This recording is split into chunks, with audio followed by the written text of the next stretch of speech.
Welcome to this special little addition to the Broletariat Podcast. If you're not aware, we're going to be very, very good at making episodes that aren't canon, I suppose. We already had episode 0, and now I don't know what we're going to call this one.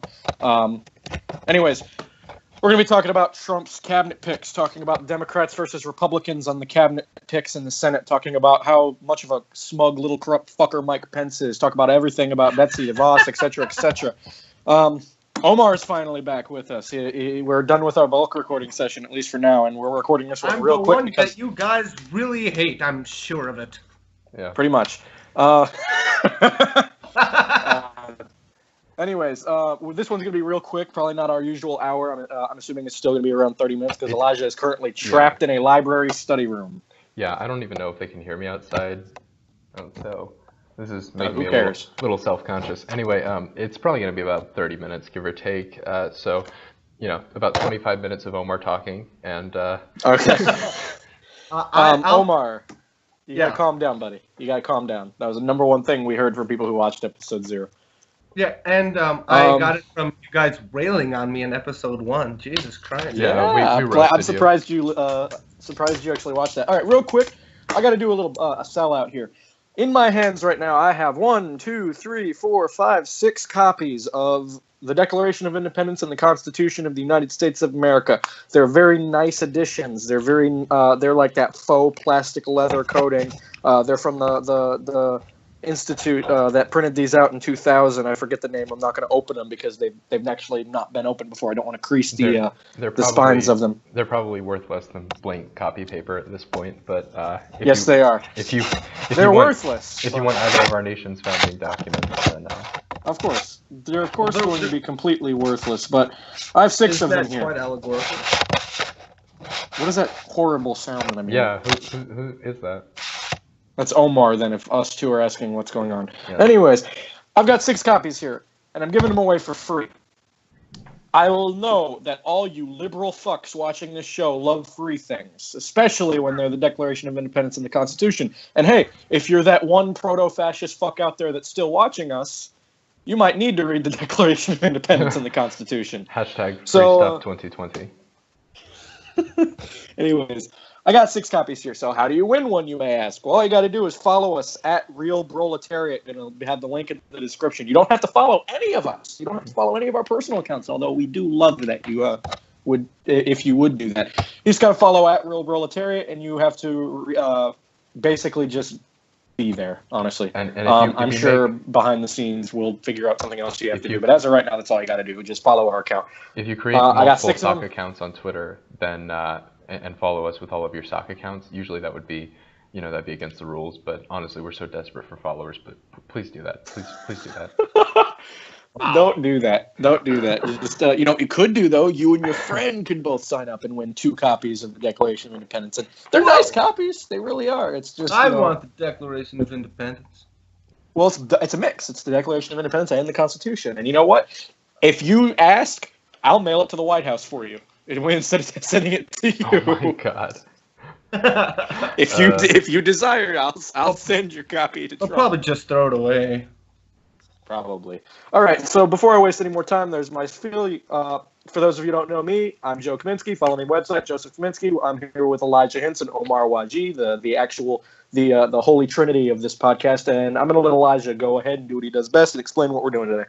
The band is back. And I think in this episode we're going to talk briefly about, I think you already kind of introduced it, but mostly we're going to talk about how ineffectual the Democrats are and how terrifying it is that the Republican Party is basically acting like an insurgency at this point. I mean, it votes unanimously yes on every single cabinet pick. I think DeVos lost 2 Republicans, and yep. And then, 2. Yeah, 2. And Joe just informed me that that's historic, that Pence had to break the tie 50-50. For a cabinet pick. Yeah. I mean, not the first time that's ever happened, but for a cabinet pick, which is, historically, real quick, though, as you brought up that I mentioned prior to the podcast, the last vice president to ever have to break a tie in the Senate was Dick Cheney. Joe Biden never got to do it. And this is, I believe it is, the first time in American history where a vice presidential cabinet broke the tie on a cabinet vote, which actually shows a little bit of corruption, how, someone within the cabinet is the final say on whether or not someone joins the cabinet. But, that. What are you talking about? Drain the swamp. Yeah, drain the swamp. Anyways, I saw actually. You. I looked at Open Secrets, and it was just a list of 15 Republicans that DeVos has given a cumulative $1 million to in the past year. So, okay. One of them being Marco Rubio. She's given over 100,000 to Marco Rubio in the past year. That's just, oh my God. I think it was 93 or 96,000. I don't think it was actually 98,000. No, it was 101. I swear to God, it was 101. I don't know. Look at Open Secrets if you're interested. Little Marco. You keep bickering while I fact check. That's what I do best. Right. Almost 100. Almost 100. Little Marco voted yes. I can't read numbers apparently. Yeah. This is just. I don't even know what to say. I thought that there would have been enough Republicans. Not a million. It's 100,000. I'm a dumbass. I thought there would have been enough Republicans to see through this moronic person to say, you know what, I may want to go in a more conservative direction with public schools, but not this lady. She's just dumb. But no, I've lost my faith in humanity. Republicans just fall in line. Yeah. We knew from the get-go that all this free speech talking from John McCain and Marco Rubio about standing up to Trump was just that talk. No. Who I am most upset with is Rand Paul, because Rand Paul likes to fancy himself as a libertarian, and said that he would be the most oppositional Republican to Trump, and yet he has voted how many? He's confirmed how many of Trump's cabinet picks? I gotta break it to you. I gotta really break it to you, Omar. You're kind of a dumbass for trusting Rand Paul when he said. I've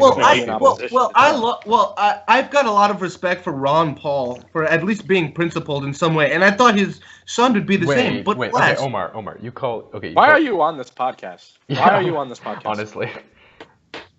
Okay, Omar, you called Jeremy Corbyn a loony bin, and now you're like, I really have respect for Ron Paul. That is what I was about to say too. Jesus Christ, you're not a liberal, dude. Look, I don't agree with Ron Paul on his policies. You don't agree with James Corbyn either, but you called him the loony bin, which we both didn't appreciate after the podcast. Because he is Jeremy Corbyn is a dumbass. Because Jeremy Corbyn is. You keep recording these late. Yeah. Jeremy Corbyn is really dumb. I don't think Ron Paul is dumb. Ron Paul is perfectly fine. Jeremy Corbyn's just a small old man, but he's very smart and sharp. Well, the problem he looks kind of funny. He looks funny, but the problem with the problem with Jeremy Corbyn is that we expected a whole lot more out of him. I mean, the height of him getting into this position was, I believe, during the primaries when everybody was like, "Oh, a socialist can't become a leader of anything." No. Jeremy Corbyn. I mean, okay, the Labour absolutely failed because they ran this really boring candidate. Like they ran Tim Kaine, but in Britain, and as like their which is even that might be slightly more interesting as their because party Tim leader Kaine with a British accent. And also he did like a lot of weird things. And anyway, and so then after the 2015 election, Jeremy Corbyn got voted in as party leader in a pretty much like a landslide, and he came out of nowhere. So he was like a successful Bernie Sanders in that regard. Yeah, that's what I was. I recall. And he was. What put the nail in the coffin for Jeremy Corbyn was his anti-Brexit stance. I think is what really killed him in the popularity running. Because I think that's a little ridiculous. Brexit is still like massively. In fact, Brexit's more unpopular now than it was right before the vote. I mean, the same with Trump, really. Like these people. I think what's happening is like people are making really brash, stupid decisions, and then they instantly regret them. What it is the people not wanting the status quo, and regardless of who it was, it at least was not the established. But there's just this feeling that the status quo is going to be like worse than whatever the alternative is, and they vote for the alternative, and they realize nah, it's even worse than the status quo. Well, and here's where both of us will disagree. I think Hillary Clinton would have been just as bad as Donald Trump, but in different ways. Do you think Hillary Clinton would have nominated anyone like DeVos for education secretary? Hillary Clinton, actually, guys, we know who she would have voted in. I'd like to mention. And we have a ghost. And they're a bunch of corrupt. candidates. And they're a bunch of corrupt neoliberal fucktards. No, they absolutely are. That I have no. They're interest. Not Betsy DeVos, though. Yeah. Okay. Oh, I completely agree with you. I know they're not incompetent like Betsy DeVos, but that's what makes me more frightened about what they're going to be doing behind the scenes. Look, she is still not. She's still not in the right on the right side of history when it comes to foreign policy, and she still wouldn't have been. She wants a no-fly zone in Syria, she did photo shoots with Henry Kissinger of all people, who should like. Oh, and John Negroponte supported her too. Yeah, you know. But okay, like do you know who? I can't get on. Just real quick, I can't get on this hype train of Hillary Clinton's candidates. Her cabinet. Yes, her cabinet would have infuriated the left. But her cabinet wouldn't have been the people that oppose every single cabinet position that they're being put in charge of. Oh no, we're getting an energy secretary who hates the energy department. We're getting an education secretary who hates the education department. We're getting a health secretary that hates the health department. We could have had and a labor secretary that wants automation. We could have had Elizabeth Warren as like the secretary of the Treasury or the secretary of labor, and now it's I completely understand that, and it wouldn't have been that. We have her ghost cabinet. We have her ghost cabinet. It wouldn't have. And I'm not disputing the fact that Hillary Clinton's cabinet picks would have probably been would have been better than Trump's minus Mad Dog Mattis. I think he would have been a better Secretary of Defense than whoever. Honestly, yeah, Mattis is like the only pick who I'm not greatly concerned with. But I think that her decisions would just be a detriment to not only the Democratic Party, but I think she would get us into World War III, undoubtedly. But that's besides the point. What we're here to focus on is creeping Scalia law. Yeah. That's what I like to call it. It's not, Republicans like to talk all about, Sharia law coming to the West, but what we're really being hit with is Scalia law, and we're seeing rise. And I know that's super cringy, and that sounds like a Tim Kaineism, but whatever. I can actually tell you right now who Hillary Clinton's Secretary of Defense was going to be. Oh, do you have the ghost list of? I have the ghost list right here. Do you want to run through it super quick? Dick Cheney. Where's the source? What's the source? It's everywhere. It got leaked a while ago by a cabinet member. It's on New Go ahead. No, it wasn't. It's on New Republic, and it's also it was someone from the cabinet. Oh, not the cabinet, the campaign. Omar, come on. Go on, Joe. Not everything revolves around WikiLeaks. It's on New Republic, and it's on my site. Because I just copied and pasted it from there. But just go down. Secretary of State, John Podesta, Bill Burns, or Joe Biden. Gross. Okay. Joe Biden wouldn't. Deputies. I'm going to skip the deputies. They don't care. I don't care about them. Treasury Secretary Sheryl Sandberg, the girl who's super rich and loves Clinton. Yeah, no. Defense Secretary Michelle Flory. Never heard of her. Probably a warmonger. I've heard of her, but I don't know how to pronounce her name. It's a similar case to that guy we were talking about. But I think I have. Yeah, go on. I can actually tell you who she is, since you guys were like, oh, I bet you what's her face would have still been better than you. Yeah. No, go ahead. I believe I'm going to Google her just so I can tell you exactly, but it looks like she was the former Undersecretary of Defense for Policy, 7th ranking official of the U.S. Department of Defense underneath either Obama or Clinton. I don't have really any opinion on the Secretary of Defense at this point. Like, I don't know what. I like him. Attorney. Just keep going. Just keep going. We need to go. This is Hillary Clinton's ghost cabinet, for the record. Attorney General, either Loretta Lynch, retained, Jennifer Granholm, former governor of Michigan, and Jamie Gorelick or Tom Perez. Granholm isn't a terrible choice. I would have just stayed with Loretta Lynch because she's done all right. But Granholm. Omar lives in Michigan, and I used to be in Michigan. I can say right now, like she's lukewarm. She's like that. She's okay. Kind of centrist. She's okay, but she's not good or bad. Yeah, she didn't do anything. But I do have something to say about Granholm. But in a bit. Commerce Secretary Gregory Meeks or Sheryl Sandberg. She really likes Sheryl Sandberg. Yeah. Apparently. Yeah. I wonder why. Labor Howard Schultz, CEO of Starbucks. That wouldn't have been awful. Better than the Hardy CEO we're getting now. Yeah. My girlfriend works at Starbucks, and I can tell you right now, it's a pretty decent company in terms of employee interest. Probably, depending on where she works, if it's like on the coast, she might be working with Memduh pretty soon. Health, HHS, basically. Nira Tandon. I didn't get your joke, so I chose to ignore it. HHS is Nira Tandon. Oh god, It's a Muslim name. I hate Nira Tandon, but like she couldn't possibly have been as bad as I don't even know who Trump picked, but wasn't it like For health? some pharma guy? Yeah, he was a big pharma guy. Energy Secretary, and we got to go through this quick, guys. Energy Secretary Carol Browner. No, don't know her. Education Secretary Jennifer Granholm or John Sexton. John Sexton being a former president of the New York University, I believe. I don't have a problem with either of those people. Really. Now, let me say something about Jennifer Granholm real quick. Jennifer Granholm beat the absolute shit out of a man named Dick DeVos in 2006 for the governorship of Michigan, I believe. That's right. I remember Dick DeVos was her campaign DeVos's husband. I remember her campaign slogan. Isn't Dick DeVos wasn't Dick DeVos like, didn't he own like the what's the Amway? No, what's that mercenary Amway. group?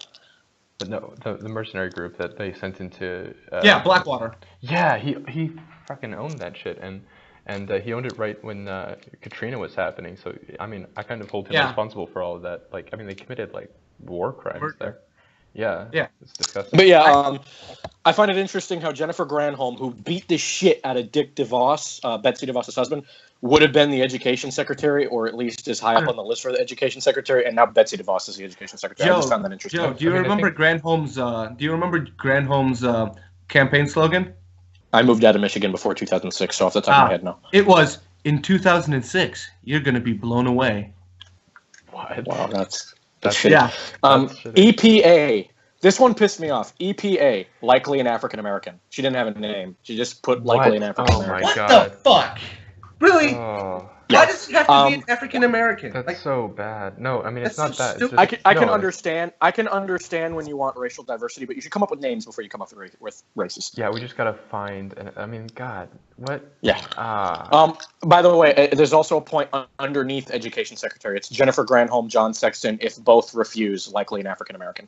Jesus Christ. Oh my God. It's not like there aren't already qualified members of Congress or governors or people in the cabinets of governors who are African American and fit that profile, but like why would you get a black guy? Why would you not have someone in mind already who's qualified? Yeah, she just put likely an African American. Anyways, that's just that's so disgusting. Budget Director Gene Sperling, UN Ambassador Tom is it Nides or Bill Burns?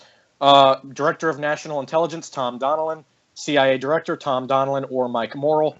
Sec Chair is Gary Gentler. Big Jobs, you're going to love this one. Big Jobs, Tom Vilsack, Cory Booker. Oh my God. And that would have been her. That would have been her. Can I just comment? Everyone's favorite progressive. Can I just comment really quick? Like, we're sighing and groaning all the way down this list because it's pretty bad, but it's it's not Betsy DeVos bad. Yeah, none of these are Ben catastrophic choices. Yeah, I was gonna say like I forgot Ben Carson is now HUD secretary. Yeah, that's even though he's against everything HUD, even though HUD's basically saved his life as a kid. Yeah, I don't know. I don't want to comment too much on that. I don't think it's. Well, I mean, he is an expert on ancient housing. Did you know that the pyramids used to hold gold? Anyways, tangent over on Hillary Clinton's cabinet. We're getting back to Trump's cabinet since this is a limited time that we got right here. Yeah. All right. So Betsy DeVos, we can all agree, absolute moron, doesn't know what she's talking about, can't even answer a simple question. Looks like a deer in fucking headlights. It's just she's a Christian fundamentalist, billion-dollar budget-heir with an oligarchy background. Doesn't have an education degree. Never taught a day in her life. Never went to public school. Never sent she literally paid her kids to a public school. She literally paid every Republican to vote for her. Pretty much. Pay to play oligarchy. Yeah. Couldn't answer basic education terms in the Senate hearing. Did you see Kate McKinnon's impression of her? It was dead on. It was, I don't know anything about school, but there needs to be a school. It should probably be Jesus School. And it should have one walls, thing that she did. It should have roof, that she did, and a gun for grizzly bears. Yeah. One thing that she got, one thing that she is quoted in the past of saying is that the something along the lines of, The purpose of the school system is to pave the way for God's kingdom. So congratulations, America. And I'd like to say to all of the high school teachers that I knew, and I could name you right now for any of those who are probably listening, and I'm not going to name them, but I could. I'm holding back. Who voted for Trump? All of these high school teachers who voted for Trump because fuck Hillary's emails is basically why they voted Trump. You put yourself in this situation. You absolutely deserve this. Yeah. Have a great career. I hope all of you get stuck teaching about Noah's Ark, like, to be honest. Have a great career. Have a great career. And I could name you right now. I'm not. I could. I'm not. Noah, there's gonna be a flood. I hope you all are forced to teach addition using Jesus's. Oh no! I hope Here's multiplication. I don't hope that because twos. Yeah, Jesus I don't hope that happens. I don't hope that happens. Oh, did you see what Stephen Colbert tweeted? By the way, no. Stephen Colbert did the absolute best tweet. He won my if I had an award for the golden tweet, exactly. He said the new elementary mathematics program under Betsy DeVos. Teacher, question.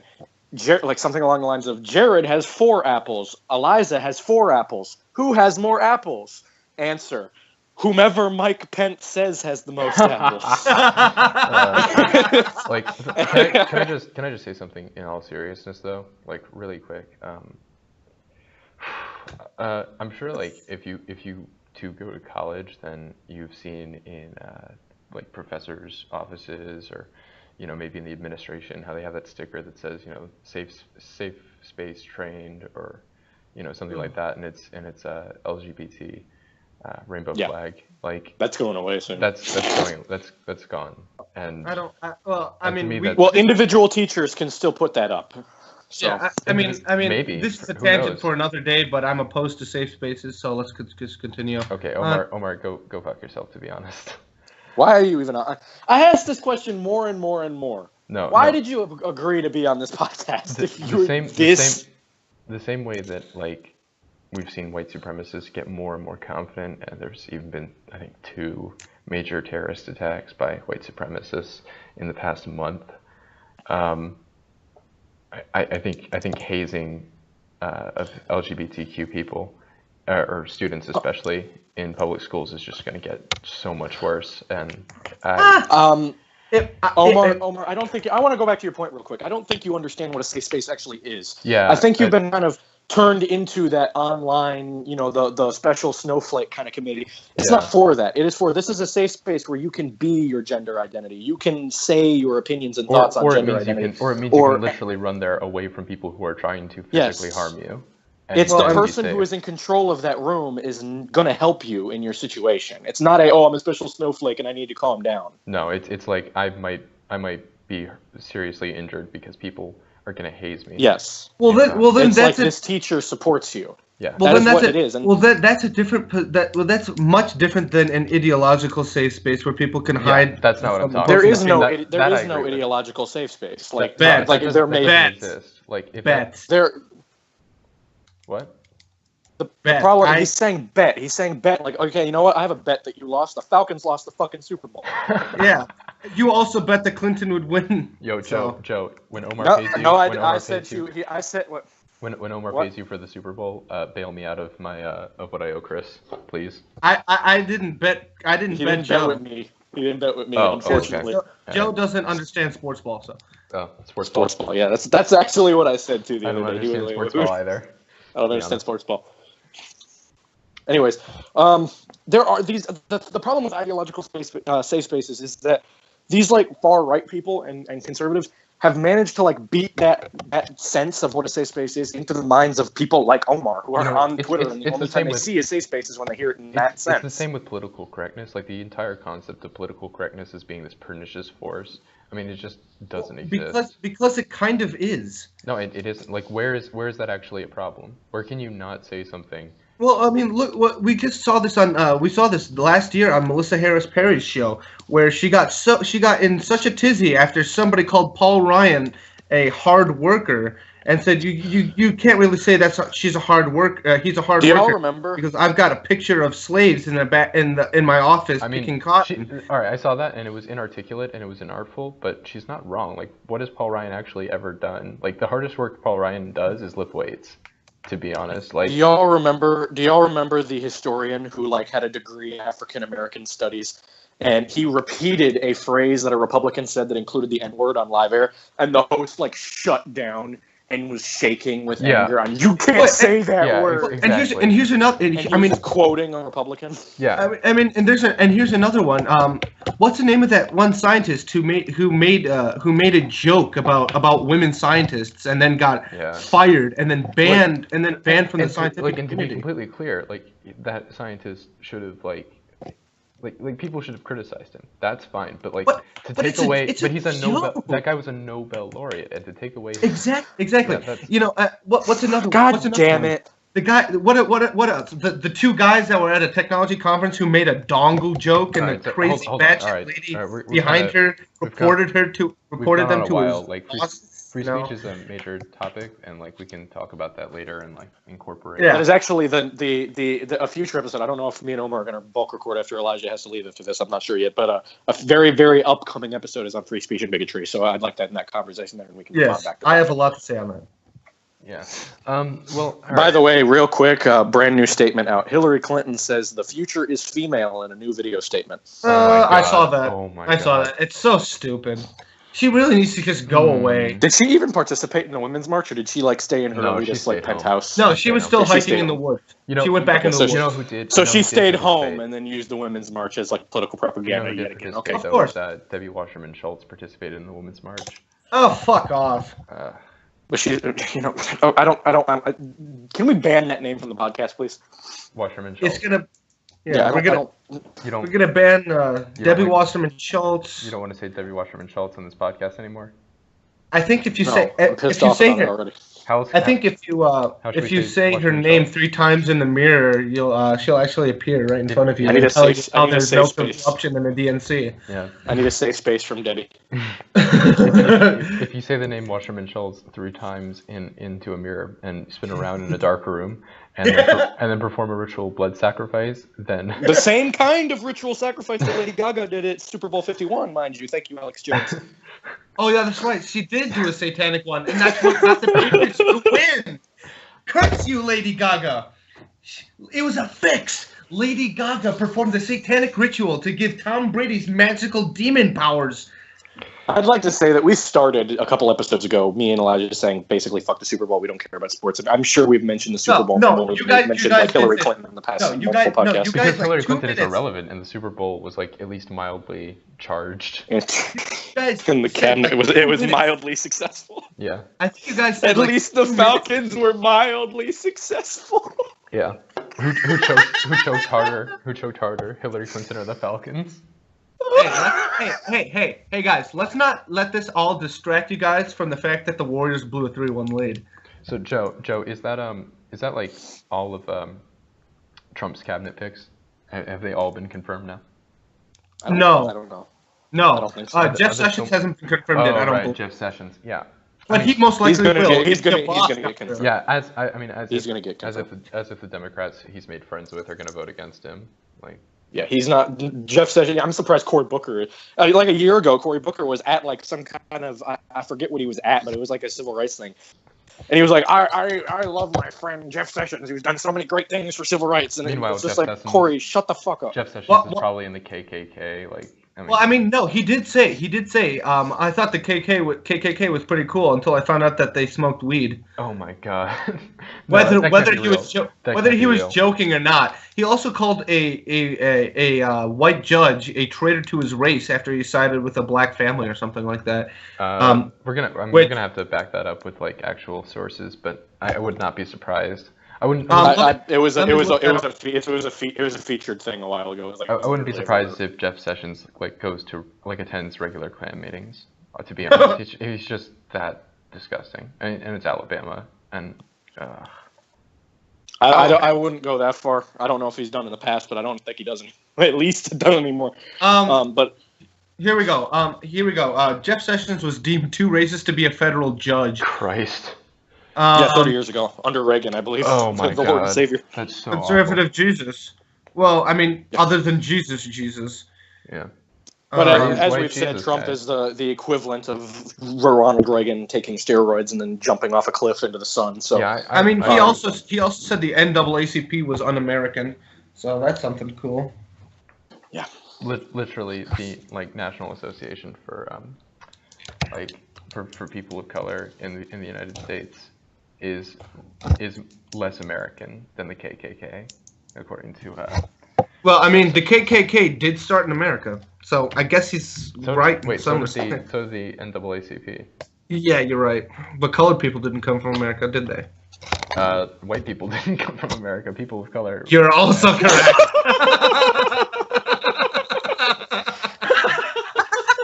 Joe deported. Elijah deported. Omar, maybe you can say. I'm going to be deported before any of you guys, because my...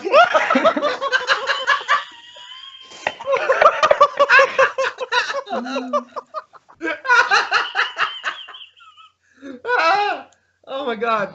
Yeah, I'm going to be deported before any of you guys are, because my grandfather's an A.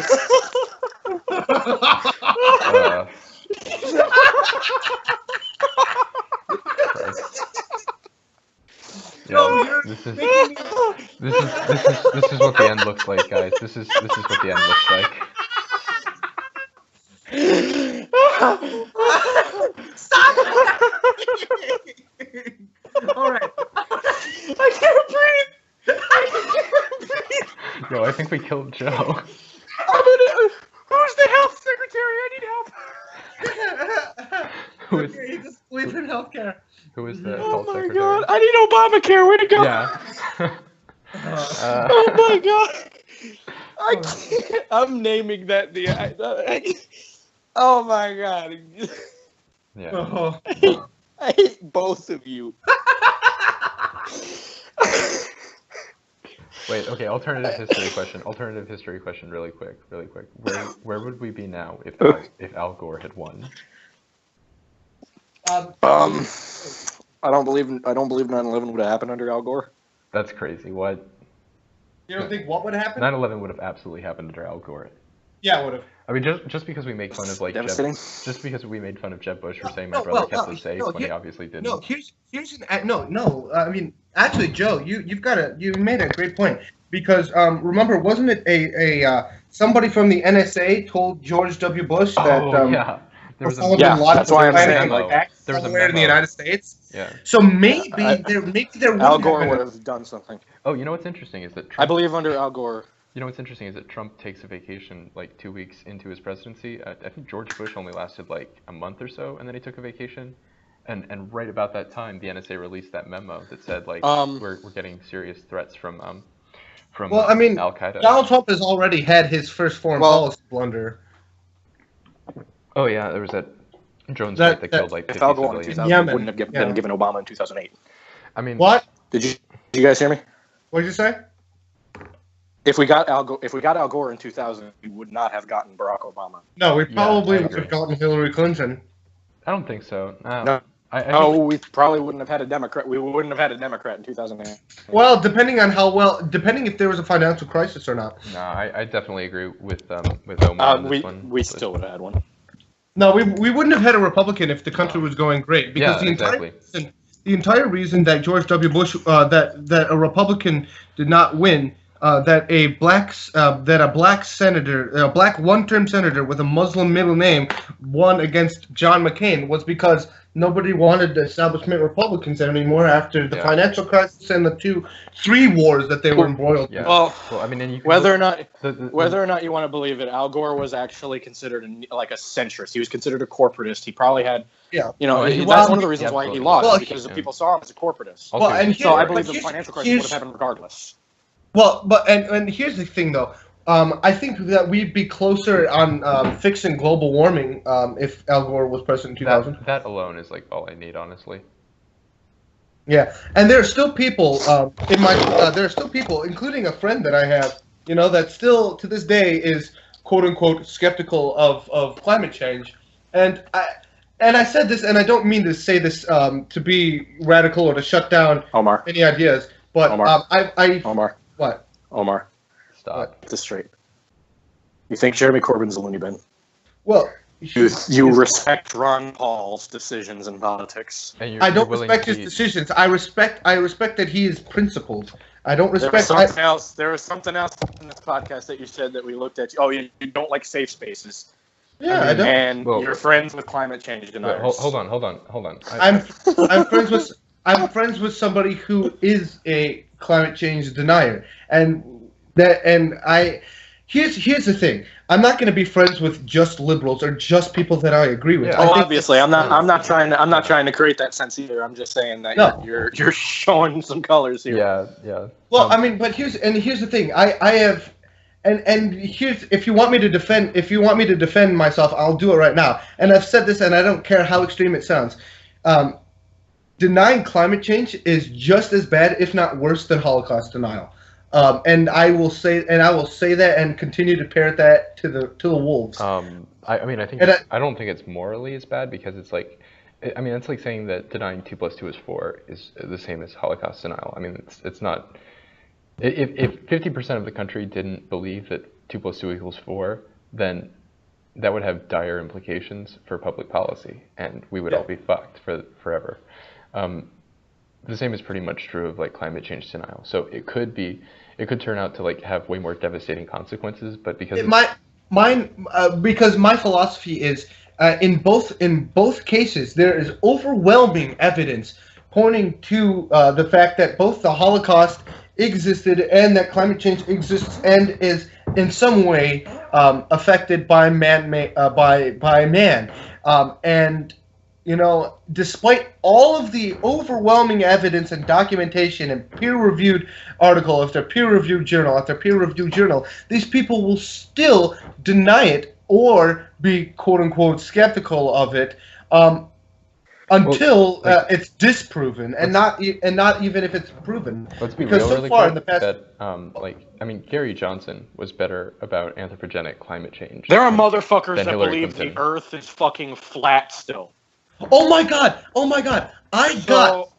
want to hear how unbelievable it is that people don't No. believe in that. This is what's ridiculous is that when I tweeted out, the Earth is not flat. 2 + 2 = 4. The global climate is changing. These are just facts. And then I got somebody that replied to me that said, "Really?" And he was a flat earther that gave me that sent me a link to a video that quote unquote proved that the Earth was flat. Dude, why are these videos always like 20 minutes long? Like, I don't have that much time to watch it. Yeah. They need to fill it with as much They need to fill it with as much gish gallop as possible to try to just give that shade of doubt into you. Yeah. All right, we're at about 38 minutes. So do you want to? I was just having fun. Do you want to see if we can like wrap this up real quick, Joe? Any final thoughts? Did we lose Joe? I don't know if we lost Joe, but since Joe is not responding, I guess I'll take the reins and just end the podcast right here. All right, thanks for all joining my audio cut out for like a while, and I hear his Omar. All right, Joe. Do you want to take us out really quick? What the hell, man? Joe's rig is so fucked up. Thanks for watching the Broletariat, or listening to rather the Broletariat podcast. I don't know why. I'm right here. What the fuck you mean? Oh my God! I was maybe if Omar shut the fuck up for more than 5 seconds, I'd be able to actually get my audio to work, because when he's just nonstop, it's just a robot for 30 minutes in my microphone. Look, thank you for watching the Broletariat podcast. I hope you guys had a great time and did not suffer from stage 2 ear cancer. All right, we're going to be back sometime soon. I don't know when this is going to be uploaded, but I hope you guys enjoy it. If you do, please like, comment, and subscribe. Follow us on Twitter and all that good shit. JosephKaminski.org! Yeah, that too. JosephKaminski.org. That's what it's going to be as well. So make sure to at Publishing Minds. Joe, watch watch it on my friend Joe's website. Real Broletariat. Joe, the Twitter handle at Real Proletariat. Follow us. Win the Constitution. All right, and if you want to get the Declaration of Independence and the Constitution. All right. Joe thinks that he's still signing out, but I've got the reins, motherfucker. All right. Yeah, that's about it. I have nothing else to say. So good night Yep, bye everyone. or good morning. It